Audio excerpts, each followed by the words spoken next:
വിനീത് ശ്രീനിവാസന്റെ മകൻ എന്നുള്ള ലേബൽ വന്നു എങ്കിൽ പോലും കിളിഞ്ചോട്ട മാമ്പഴം എന്ന ചിത്രത്തിന് വേണ്ടി ആദ്യം പാടിത്തുടങ്ങി.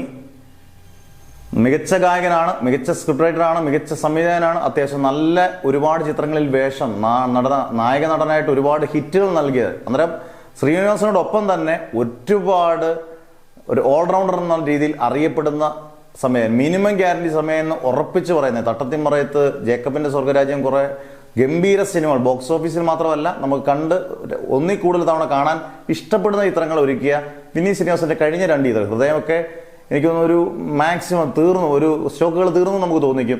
ലാസ്റ്റിലത്തെ വർഷങ്ങൾക്ക് ശേഷം വളരെ മോശം ചിത്രമായി. ഇന്നത്തെ കരം ബഡ്ജറ്റ് കൊണ്ട് ഒരുപാട് റിച്ചേഴ്സ് ഉണ്ടെങ്കിൽ പോലും ഫ്രെയിംസ് പോലും തീരെ മോശമായ ഒരു സിനിമ.